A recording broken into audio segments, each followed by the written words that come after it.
Entonces, entrando ya en materia, quiero hablarles un poquito de qué situación estamos presentando con los pacientes con enfermedad renal. En esta diapositiva les presento un poco la prevalencia del estado de nutrición en los pacientes en diálisis, y tenemos en la parte de arriba, en azul, los pacientes en hemodiálisis, y en la parte de abajo los pacientes en diálisis peritoneal.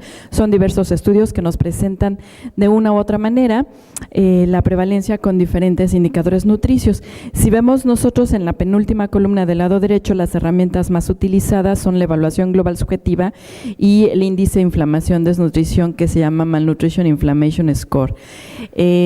Con estas dos herramientas vemos que la prevalencia oscila entre 17%, que es muy bajita, es la más baja reportada hasta el momento, hasta más del 60%. ¿Y cuál es la asociación de esta desnutrición con la mortalidad? Bueno, la desnutrición impacta directamente en la mortalidad de los pacientes renales. Arriba al lado derecho tenemos la mortalidad asociada a hipoalbuminemia. Vemos que los pacientes que tienen albúmina baja tienen menor sobrevida.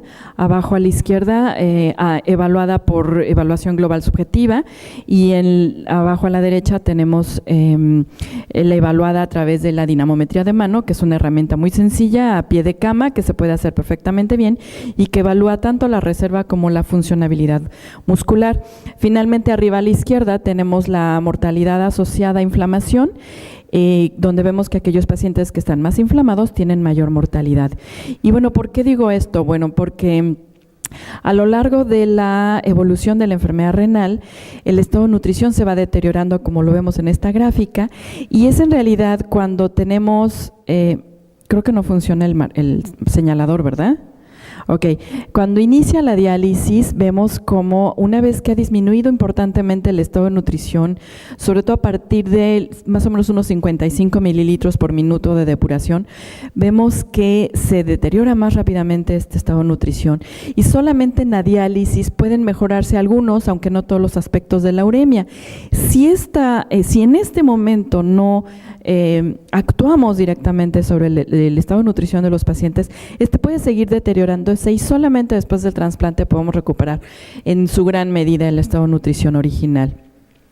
Entonces, es importante identificar que estos pacientes, que el paciente renal puede o no presentar alguno de estos dos tipos de desnutrición. La desnutrición tipo 1, que es la desnutrición común y corriente, está principalmente caracterizada por una insuficiente ingestión de nutrimentos, se asocia al síndrome urémico. Generalmente presentan los pacientes pobre ingestión oral, aunque tienen hambre, y esto es importante resaltar. Tienen la albúmina baja o normal, el gasto energético puede ser normal, pero hay una pérdida de masa grasa, pero importantemente encontramos una preservación adecuada de la masa muscular. Entonces, esta desnutrición tipo 1 es reversible por un adecuado manejo nutricio y dialítico, generalmente. Sin embargo, la desnutrición tipo 2, que es la más común en el paciente con enfermedad renal, se caracteriza por un catabolismo aumentado y un anabolismo disminuido. Se asocia principalmente a comorbilidades e inflamación. Hay una pobre ingestión por vía oral, el paciente presenta anorexia, a diferencia de la tipo 1, la albúmina es marcadamente baja, el gasto energético es alto, la masa grasa está subutilizada y la masa magra está depletada, y algo muy importante, no es reversible por un adecuado soporte nutricio y dialítico, nada más. Se requieren múltiples intervenciones nutricionales que vamos a ver más adelante. Bueno, no solo intervenciones nutricionales, sino otro tipo de intervenciones médico-nutricionales que vamos a ver más adelante, ¿de acuerdo?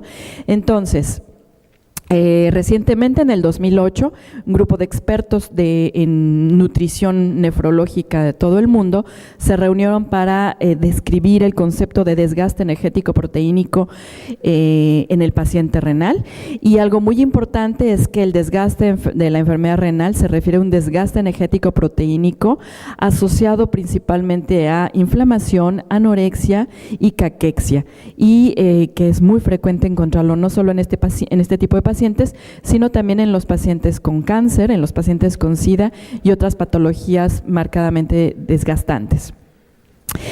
Y bueno, ¿por qué les comento todo esto? Porque de esto va a depender también el estado o el manejo nutricio del paciente renal. Vemos en la parte de arriba en azul todas las condiciones que pueden favorecer la presencia de 5 condiciones cruciales en el paciente renal: la acumulación de toxinas urémicas, la presencia de inflamación sistémica, el hipercatabolismo y la insuficiente ingestión de nutrimentos.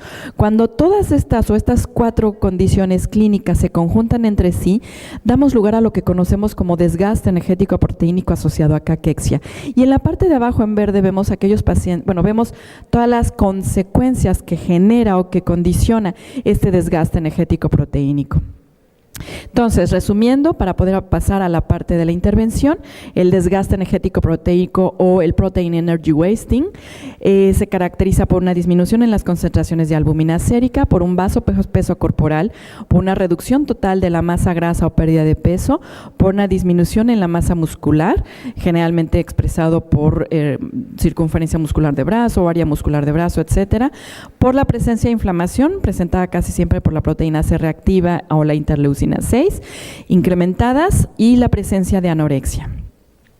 Entonces, recientemente, en este siglo, en el 2004 me parece, no alcanzo a ver muy bien, se desarrolló una herramienta de diagnóstico de desgaste llamada Malnutrition Inflammation Score, y este desgaste o esta herramienta incluye las partes fundamentales de la evaluación global subjetiva, que es una historia clínica y una exploración física, pero además, ahí está la historia clínica en el inciso A, que incluye la pérdida de peso, la ingestión alimentaria, la presencia de síntomas gastrointestinales y la capacidad funcional, pero además le adicionaron un marcador y un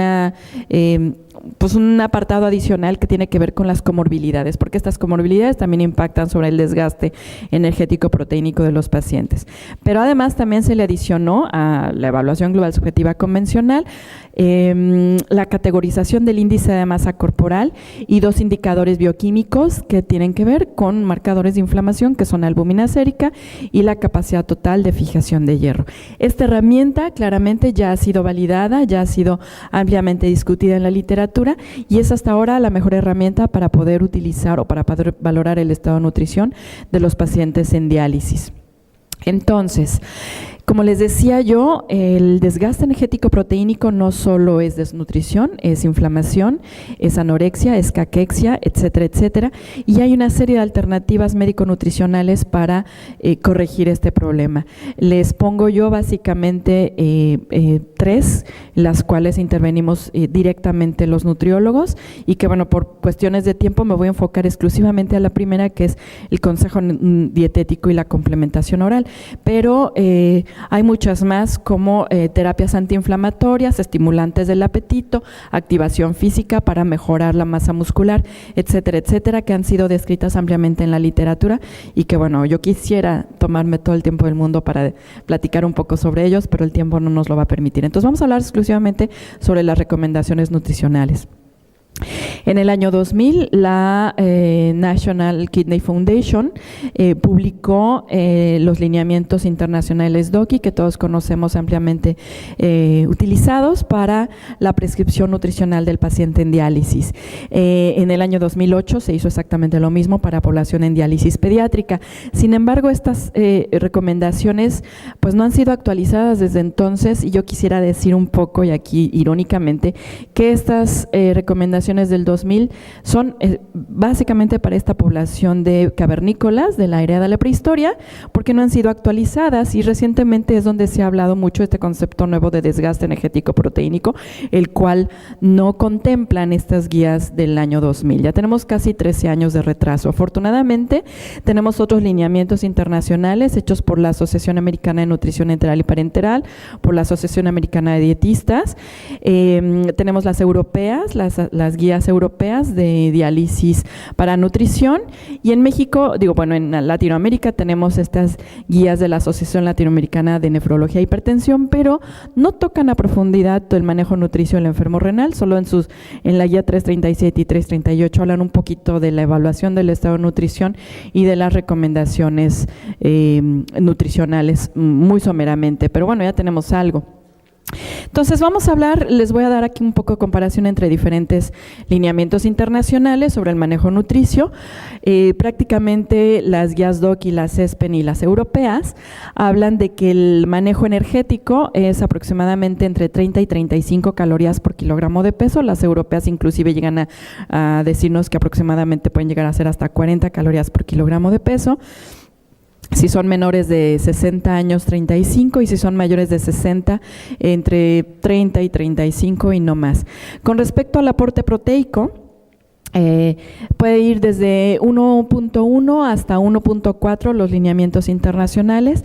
En promedio, más o menos 1.1 gramos de proteína por kilogramo de peso es lo aceptable, y ahí tenemos algunas más que vamos a ir discutiendo más adelante. Bueno, entonces, ¿cuáles son las recomendaciones de energía? Aquí las vemos, ya las he comentado hace un momento, solo que en algunos estudios ya se ha reportado que el aporte, el consumo de proteínas, a pesar de que se ha pedido que sea entre 30 y 35 calorías por kilogramo de peso, en el lado derecho de la diapositiva podemos observar que el consumo promedio puede ir desde 23 hasta 24, inclusive en el estudio EMO se ha visto que puede ser desde 20 hasta 21, entonces tenemos un déficit más o menos de casi 15 calorías por kilogramo de peso que en una situación muy grave podría llegar a ser hasta 1000 calorías de diferencia entre lo que realmente el paciente requiere y lo que realmente el paciente consume.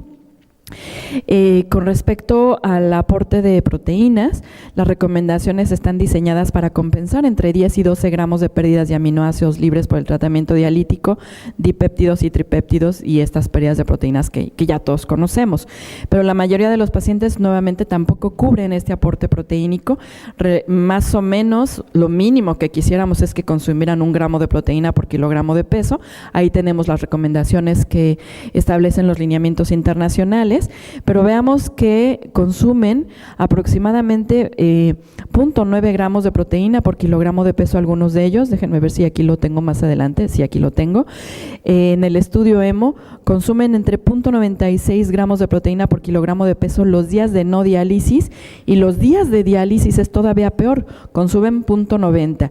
¿Y qué es lo que hace? Bueno, pues que esto está haciendo que tengamos déficits aproximadamente de hasta 12 gramos de proteína por día de lo que el paciente debería de consumir. Esto nos pide la necesidad de tener que hacer algunos tipos de implementaciones nutricionales. Algunas de ellas serían, por ejemplo, incrementar el aporte de alimentos de origen animal en los alimentos de tipo leche, carnes de res, pollo, pescado, huevo o queso. Después vamos a hablar un poco del fósforo, obviamente, al respecto.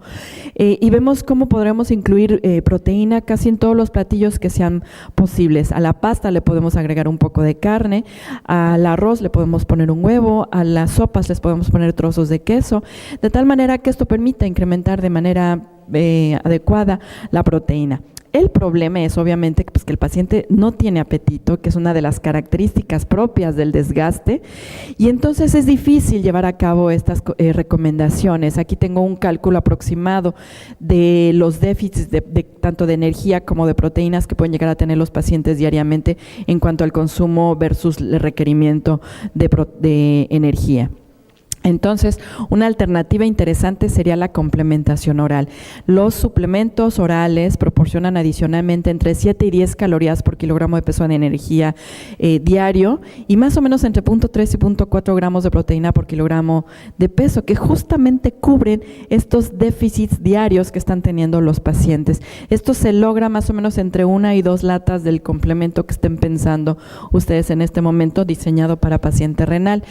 Se sugiere que estos complementos sean dados 3 veces al día, y algunos autores recomiendan inclusive utilizarlo como parte del líquido que se consume durante la ingestión de fármacos que utilizan los pacientes para la enfermedad. Es decir, en lugar de tomárselos con agua, que se lo tomen con unos pequeños sorbos del complemento para que al final del día se vayan consumiendo este complemento, no estamos incrementando el volumen de agua que tiene el paciente y puedan ser utilizados de manera efectiva.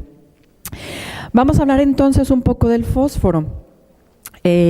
Nosotros vemos aquí en esa diapositiva que conforme se va deteriorando la función renal, la La prevalencia de calcio bajo, fósforo alto y PTH elevada se va incrementando en las fases finales de la enfermedad. Y esto, obviamente, incrementa la mortalidad. No les tengo yo que decir que favorece calcificaciones vasculares, favorece también la hipertrofia del ventrículo izquierdo, favorece también la progresión acelerada hacia la enfermedad renal avanzada y obviamente pues esto tiene que ser manejado o controlado a través de los diferentes mecanismos que se utilizan para disminuir el fósforo. En esta diapositiva les presento un poco la relación fósforo de proteína que tienen algunos complementos nutricionales que pueden ser utilizados para el paciente renal. Hago la comparación con dos complementos que no están hechos específicamente para paciente renal contra uno que sí está hecho para paciente renal. Y vemos que la relación fósforo-proteína, no se ve la de en medio, perdón, algo le ha pasado a esta diapositiva, pero la relación más baja fósforo-proteína es la que proporciona el complemento hecho específicamente para paciente renal. ¿Qué ventajas tiene entonces? Que nos da una buena cantidad de energía por volumen del líquido el complemento y un buen control tanto de proteínas como de fósforo. Ahí no se ve ahí muy bien, ¿sí? ¿Cuáles son las recomendaciones entonces de fósforo en el paciente renal? Bueno, pues prácticamente estas 3 guías internacionales que les traigo coinciden en que son entre 800 y 1000 miligramos al día, que son aproximadamente menos de 17 miligramos por kilogramo de peso ideal, y esto nos permite tener una relación calcio-fósforo muy adecuada. Aquí les presento un cuadro de un balance general de fósforo que se obtiene a partir tanto de la dieta como los quelantes y la eliminación que obtenemos a partir de la diálisis. Vemos que el control del fósforo no solamente se da con diálisis, es necesario recurrir a los quelantes de fósforo, pero también es necesario recurrir a una restricción de fósforo en la dieta, ¿sí? Entonces, lo complicado de todo esto es que una dieta rica en proteínas y baja en fósforo va a pasar esto. Esto que ven ustedes aquí es, bueno, la traducción al español sería, pues está en chino, ¿sí? ¿Qué quiere decir esto? Es muy difícil dar una cantidad importante de proteínas con un aporte bajo de proteínas. No sé si aquí en Dominicana se utiliza este término, pero nosotros cuando una cosa es muy difícil, siempre decimos está en chino mandarín, etcétera, ¿no? Entonces es un poco complicado, pero hay maneras de hacerlo. Primero tenemos que identificar aquellos alimentos que son pobres opciones en cuanto al fósforo. Debemos recordar algo importante, que el fósforo de la dieta puede provenir de 2 fuentes. El fósforo, no sé qué está pasando con esta cosa, el fósforo orgánico, que puede aportarnos ésteres o fitatos. La absorción del fósforo orgánico va de un 10 a un 60%, ya lo habíamos visto en las 2 diapositivas previas. Y lo importante de esto es que la fitasa no permite que el fósforo libre se absorba adecuadamente, entonces hay menor absorción, afortunadamente, pero también tenemos, por desgracia, el fósforo inorgánico. El fósforo inorgánico está dado por polifosfatos, difosfatos y todos los fosfatos que se les ocurran, que se utilizan como aditivos en la industria alimentaria. Estos pueden promover hasta casi 1000 miligramos de fósforo al día y son rápidamente absorbibles y hasta en un 90%. Entonces, probablemente una de las primeras cosas que tenemos que atacar en el paciente con enfermedad renal es evitar las fuentes de fósforo inorgánico de la dieta, que casi siempre se encuentran en los alimentos industrializados. Creo que está fallando ya la pila de este señalador. Ahí. Aquí tenemos una de las principales cosas que tenemos que hacer con nuestros pacientes, enseñarles todas las posibles opciones en las que pueden encontrar fósforo inorgánico en los alimentos, enseñarles a leer las etiquetas para que puedan identificar aquellos alimentos que les pueden hacer daño. Pero es importante considerar algo que a mí me encanta mucho decir esto porque es un tip muy interesante. Es importante considerar la relación fósforo por gramo de proteína. No todos los alimentos proteicos tienen la misma cantidad de fósforo. Las ventajas de utilizar esta relación fósforo-proteína es que es independientemente de la porción, tiene una importancia simultánea, se le da una importancia simultánea tanto a las proteínas como al fósforo. La relación es mayor en alimentos que tienen aditivos, aunque aportan la misma cantidad de proteínas, y se utiliza mucho para identificar alimentos con mucho contenido de fósforo y poca proteína. Y de esta manera se han clasificado varios tipos de alimentos en 5 categorías. Ahí está. Los alimentos que tienen una muy baja relación fósforo-proteína, que son menos de 5 miligramos por gramo de alimento, que son las claras de huevo y el cerdo. No sé aquí, pero en México está muy satanizado el cerdo, o sea, inclusive hay un dicho que dicen, tú eres más mala que la carne de puerco, refiriéndose a que, aunque eres malosa, ¿no? O eres maloso. Bueno, entonces el cerdo está muy satanizado, pero en realidad en el paciente renal es una buena alternativa porque tiene una relación fósforo-proteína muy baja. Después tenemos la siguiente categoría, son los alimentos que tienen entre 5 y 10 miligramos por gramo, que son el pollo, el cordero, la carne roja, que también está muy satanizada en el paciente renal, y el atún. Obviamente el atún natural, porque si viene enlatado ya es diferente. La siguiente categoría son los de contenido medio fósforo-proteína de 10 a 15, que son el pescado, soya, el queso cottage. La siguiente categoría, que son las que ya definitivamente no vamos a recomendar tanto, son las oleaginosas, las leguminosas y los quesos, y por último los que tienen muy alto contenido de fósforo, que son básicamente los lácteos. Entonces vemos cómo no todos los alimentos proteicos son tan malos para el paciente renal, y si sabemos seleccionar aquellos alimentos que tienen una relación fósforo-proteína baja, podríamos tratar de evitar esta elevación del fósforo en el paciente renal. Con respecto al potasio, vemos también que conforme se incrementa la enfermedad, conforme se deteriora la función renal o se incrementa el estadio de la enfermedad renal, también incrementan las concentraciones séricas de potasio. Hay ciertos rangos de seguridad que se le da al valor de fósforo, que puede estar entre 4 y casi 5.4, donde realmente son rangos de seguridad bastante aceptables en el paciente en diálisis. Y bueno, las recomendaciones internacionales, sobre todo las europeas de buena práctica clínica y la europea de nutrición enteral y parenteral, más o menos nos dicen rangos entre 1900 y 2500, 2700 miligramos al día. Las recomendaciones, aquí básicamente es poder identificar junto con el paciente las fuentes ricas en fósforo para eliminarlos de la dieta.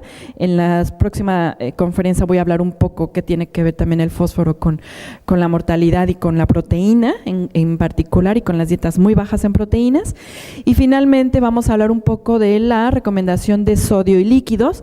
Las dos asociaciones europeas hablan del aporte de proteína, de sodio y de líquidos para el paciente renal. Siempre es importante considerar que va desde 1800 hasta 2500 miligramos al día en cuanto al aporte de sodio, y más o menos 1000 mililitros más el volumen urinario o la diuresis en el paciente en diálisis. ¿Qué se puede hacer para que la dieta no sea tan insípida? Bueno, se pueden utilizar condimentos naturales. En México obviamente hacemos mucho uso del chile, y esto, la verdad es que si no le ponemos chile a las cosas no nos sabe la comida, y siempre nos critican de que pues si te pica tanto ni siquiera sabes a qué te sabe la comida. Bueno, realmente a nosotros si no le echamos chile no nos sabe a nada. También se puede utilizar limón si no queremos utilizar el chile, pero también se puede utilizar cebolla y ajo, que este sí es como más convencional en todas las culturas. ¿Qué hay también para poder apoyar a nuestro paciente? En Estados Unidos existe un condimento natural que se llama Mrs. Dash, que básicamente se originó a partir de la famosa dieta Dash para el control de la presión arterial. En México existe como nuestro Mrs. Dash mexicano, que se llama Sensasale, y supongo que deberá de haber en cada país algún tipo de complemento que está diseñado específicamente para este tipo de pacientes, que pueda potencializar el sabor de algunos alimentos como pasta, pescado, carnes rojas o verduras, que es lo que tenemos nosotros en las imágenes de abajo. Si el paciente tiene sed, ¿qué se puede hacer? Porque la dieta es muy restrictiva en líquidos en muchos casos, sobre todo en aquellos pacientes que ya no tienen función renal residual. Bueno, pues se puede chupar hielo, mascar chicles, chupar algunos dulces, chupar limón, y eventualmente, pues obviamente cuando ya no nos queda de otra porque el paciente está muy recargado de agua, pues ya nos lo acaban de comentar ahora, no hay duda alguna de que la ultrafiltración es una de las mejores opciones para evitar este proceso de enfermedad cardiovascular por sobrecarga de volumen. Con respecto al calcio, las recomendaciones internacionales nos dicen que son menos de 2.000 miligramos al día para evitar también la hipercalemia y calcificación de vasos. Siempre se espera que el producto calcio-fósforo sea menor a 55 para que el paciente esté bien controlado. Y bueno, quise hacerlo muy rápido porque vamos ya sobre el tiempo. Si a ustedes les ha pasado lo que les pasa a los diputados de mi país, que utilizan los curules para dormir, algunos de ellos, como una diputada que ha sido altamente criticable, utiliza los curules para echar novio, decimos nosotros. Algunos, como el que está en el centro, que está ahí durmiendo, es actor y después se convirtió en diputado, se está durmiendo también. Algunos chatean y ven películas, etcétera. Bueno, si a ustedes les pasó lo que a estos diputados y se durmieron durante mi conferencia, les voy a resumir qué dije. ¿Qué dije? Bueno, pues que la dieta renal es complicada, que la desnutrición es común y además es subtratada, que algunas se revisaron en esta conferencia las recomendaciones y pautas actuales para la nutrición en el paciente en diálisis, que la dieta es complicada, el cumplimiento es difícil y eso lo voy a tocar un poco más en la segunda conferencia. La proteína tiene que ser alta en los pacientes en dializados, en la etapa 5, que los pacientes a menudo no cumplen las recomendaciones y que para cumplir las recomendaciones a veces es necesario utilizar algún complemento nutricio y sobre todo algo muy importante, controlar el fósforo con estas recomendaciones de la relación fósforo-proteína para evitar la hiperfosfatemia en el paciente renal, que se le requiere dar mayor cantidad de proteínas. Y bueno, este es el Instituto Nacional de Ciencias Médicas y Nutrición Salvador Subirán, que es donde yo trabajo, en la Ciudad de México. Ahí está mi correo electrónico para cualquier duda, siempre estaré gustosa de poder aclarar algunas dudas, compartir algunos artículos, etcétera, respecto a lo que acabo de decir. Muchísimas gracias.